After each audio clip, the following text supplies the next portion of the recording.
Hello! Recently I've been having a lot of thoughts about the Orlando Massacre, I'm sure as everyone else has, and I just spent the last 2 or 3 hours writing down all my thoughts, and it turned out being 6 or 7 pages, and I'm not sure if I'm going to try to read that verbatim, or if I'm going to kind of just reiterate it in a different form. Either way, I will link it down below along with any other relevant articles or anything like that. So you can go ahead and read through all those. The first thing I want to talk about is I've seen in some places that people are questioning why queer people are so outraged by this when the people who are killed are people that you don't even know, you had no personal connection to, that kind of thing. And as one news host pointed out, why are you trying to own this horror? Why are you trying to lay claim to this act of violence just for the queer community? So to kind of explain my perspective on things, I want to talk about my experiences as a gay person in our society. So when I acknowledged and accepted my sexuality, I immediately started worrying about how to keep this horrible secret hidden from everyone else around me. I worried about if my family was going to reject me, I worried about if kids were going to beat me up, all that kind of thing. I went online and I found a community, and they really helped me out in coming to terms with this and how to deal with it. But I still had so much fear, and I felt like I couldn't let anybody know my whole self or my true self because I had to keep this part of me hidden. At the same time, I wanted to, allow people to see me as I truly was, so I wanted to come out to my best friend first. It took me months of debating this and worrying over it, and eventually I decided to write her a letter. So I wrote her a letter just telling her that I was gay, that kind of thing, coming out in general. And then one night as she was walking me halfway to my house from her house, I handed her this letter and I ran home, and I spent the whole night worrying about, was she going to reject me? Was she going to tell everyone that I was gay? Am I going to get beat up by kids? And are my family members going to disown me? And then, luckily for me, it turned out that she was completely accepting of it. But when I came out to my best friend, I was 11. So these were the things that I was struggling with as an 11-year-old. At the same time, I was worried about how my family was going to react. Luckily, my family was completely accepting. At one point, my mother sat me down and she said, "I know you're gay, it's okay." And that was a huge relief off my shoulders. And she was like, the whole family loves and supports you. Your dad doesn't care, I don't care, your grandparents don't care, and we will always support you. But at the same time, she told me that she was extremely afraid for me. She was afraid for me because of all of the ignorance in the world. And she told me that people are going to look at me and they're going to see the color of my skin, they're going to know I'm gay, or, they'll assume I'm gay, or if they find out I'm gay, and they're just going to hate you for who you are, and there's nothing you can do about that.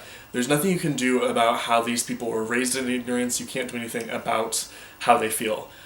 Despite all of this, and that it's not your fault, you will have to deal with the consequences of their ignorance. So she told me that I had to develop a very thick skin, and I had to be able to learn how to protect myself and how to find comfort in my own strength and the people around me, because people are going to try to tear me down. At this point, I was 12 years old, so between 11 and 12, when I was coming out to my friends and my family, these are the kind of things that I was struggling with as a very young gay person in our society, and I was struggling with all these things, and on top of that, my friends and family were completely accepting. So I was very fortunate in that aspect, and for many other people, their worries and anxieties don't stop at the coming out part.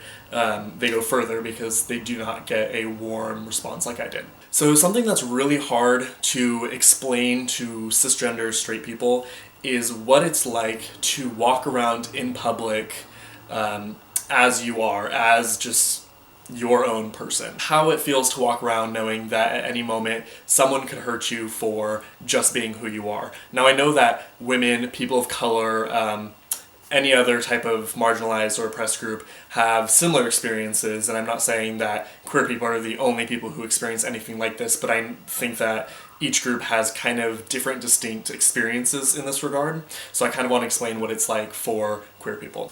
So to me, every moment is a balancing act.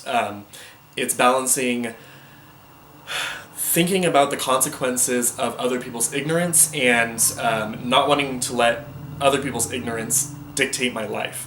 It's if I want to hold hands with my partner, I don't want to let other people's stupidity stop me from holding his hand, but at the same time I need to think about, what if someone sees me holding his hand and is not okay with it? Are they just going to look at me like I'm disgusting? Are they just going to call me a faggot? Or is it going to escalate into physical violence? Despite all this, it's impossible for me to not let this ignorance dictate my life, because even if I decide to just say, screw it, I'm going to hold his hand, like, screw the consequences, screw these people, I've already let ignorance dictate my life, because I can't not have this thought process. I can't not look around and assess how many people are around me. If someone gets violent with me and my partner, are there enough people to stop them, call the police?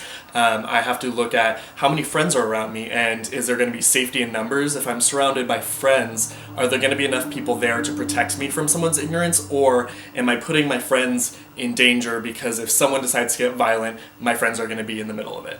As I'm walking there holding his hand, I'm constantly gauging the reactions of others. I can't just casually hold his hand, like, nonchalant and not think about it. I have to look at everyone and see, when they see me holding his hand, what is their reaction? Do they not react? Are they happy? Do they look angry? Do they look disgusted? These are things that I have to look for. I can't just ignore them or pretend it's not happening, because I can see it and I can feel it. I remember this one time, me and my ex-boyfriend were walking in a Safeway, a grocery store, and we were just walking down the aisle. I think we were getting like those King Hawaiian rolls, the sweet rolls, super good. Anyway, I think we were going to the lake that day, and so we're walking down the aisle holding hands, and a man goes past us, and he's on like one of those electric carts, and he kind of passes the aisle, and then he stops, backs up his little electric cart, and then just parks himself at the end of the aisle, and he's just staring at us with disgust. And so I'm like, shit, like, is this guy gonna get violent? Is his hatred going to end at staring at us like we're disgusting, or will it escalate?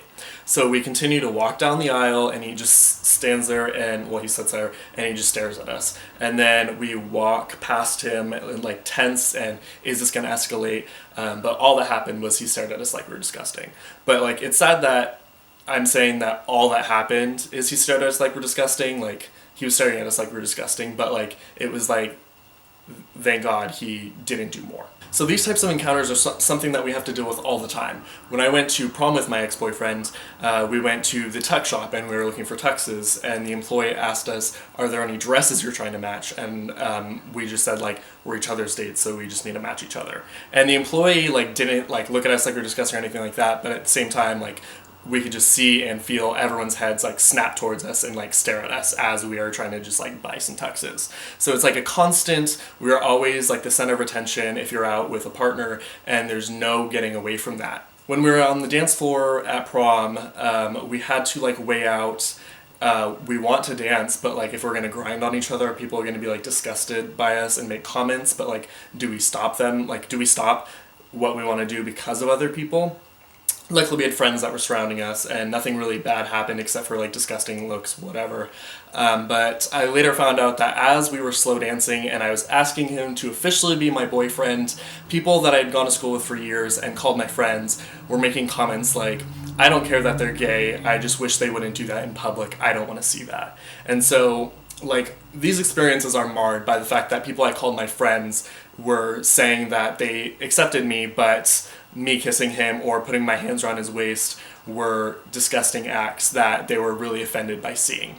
It's hard to like go about my life when these things are happening. Even when we're out in public and people have very positive reactions to us, it's still very mentally draining because, for example, me and my ex once were going hiking, and the hiking guide was just like, I don't want to intrude, but like, are you guys a couple? And we're like, yes. And he was like, I just want to let you know that I support you and I think it's awesome that you guys are out and proud, etc. And like, while we really appreciated his support, at the same time, we just wanted to hike. We just wanted to hold, well, actually we weren't holding hands at the point. We just wanted to hike as a couple and like not be a statement. Like, I don't want to be the center of attention all the time, ironic because I'm making a YouTube video, but we just like, we want to be able to go about our lives and not be making like a political or a social statement.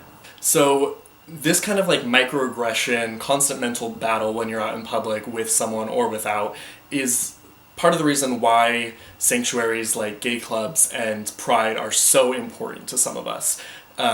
For me, being at Pride is like the one time that I can hold hands with a guy or kiss a guy, do whatever I want, and not be the center of attention. I know I will not be stared at with disgusting looks, and I won't be stared at with like appraisal, like I'm doing something above and beyond to be a great human being just because I'm trying to hold someone's hand. It's just, when we're at events like this, we don't have to worry about it. We don't have to keep our guard up. We can finally feel safe to just be. So moving to talk about the massacre itself, I first want to talk about how the narrative is being seen in media and on social media. So moving to talking about the Orlando Massacre itself, I first want to talk about how the narrative is being pushed in media and on social media. A lot of the news broadcasts and articles I have seen are talking about this event as a terrorist attack, and it is a terrorist attack. But what they're failing to do is acknowledge that it was also a hate crime. They're not acknowledging that this was an attack on LGBTQIA+ people and allies, and they are not acknowledging that this act of violence is part of the discrimination that queer people face in our society. When they are saying it's just a terrorist attack on Americans, on free people, on freedom, on human beings, they're not taking into account the fact that we face this oppression on a day-to-day basis. As a group of people, we face a pattern of discrimination, oppression, hatred, and violence, and this act is a part of that. Another thing I see is that it's being called a senseless act. A lot of things are called senseless acts, but to me, it's a disgusting act, it's a horrendous act, it's an inexcusable act, but I don't find it senseless. This act makes perfect sense to me in the context of our society, in the context of the way that our society promotes hatred and violence and discrimination and oppression. Queer people of color, and many other marginal groups live in a constant state of fear of violence, of discrimination. Not saying that every single person experiences this, but as a whole, these are the things that we face. The pattern of queer people facing violence is not something that we can ignore. For example, queer youth have incredibly high rates of homelessness. We face really high rates of suicide, of murder, of all types of violence. It's also important to mention that these statistics get higher and higher when you add other factors in, like race, like class, like gender, ability, all these types of things. The more you get away from patriarchy, the more you're going to face oppression, discrimination, that kind of thing. I want to make sure that I'm acknowledging that, especially because the attack on the club happened on Latin night, so most of the victims were queer people of color, and that's not something that we can ignore. Another point that I kind of want to look at is the way that some people, not trying to generalize, but I kind of have to, are very quick to offer their thoughts and their prayers. And on my Facebook alone, I know that these people who are praying and thinking of victims, which is much appreciated, are also people who make gay jokes, who use the word faggot, who hate the sin but not the sinner, who reject the lifestyle but try to love you anyway. And there's a lot of a failure to acknowledge how these small microaggressions and how these acts of hatred and just not accepting people contribute to the overall culture of discrimination and oppression that we have in our culture. The overall point that I'm trying to make here is that this act of violence was an act of violence carried out against queer people. While factors like religion and terrorism and gun control laws are valid factors that need to be discussed in relation to this event, if we only look at one of those factors by themselves and argue it and argue that this is the only thing that matters in this situation, we are not acknowledging the oppression that is at play here. When that happens, it feels like society is not acknowledging that part of the blame for this event lies in the culture of hatred that we foster. The truth of the matter is that these kind of acts happen, and they happen against a lot of groups. And we live in a society that fosters this, that creates the scenarios for hatred and violence to prosper. Pushing the narrative of this tragedy and this atrocity to look at these other issues diverts blame and fails to acknowledge the bigger things that are at play here, the societal factors that push these events into motion. And when we only look at the shooter, when we only look at gun laws, when we only look at the person's supposed religion or their supposed sexuality, we're failing to look at society as a whole. We are failing to look at the root causes of these issues that plague us. I know that I will continue to be afraid every time I'm in public. I will continue to be afraid every time I want to hold my partner's hand.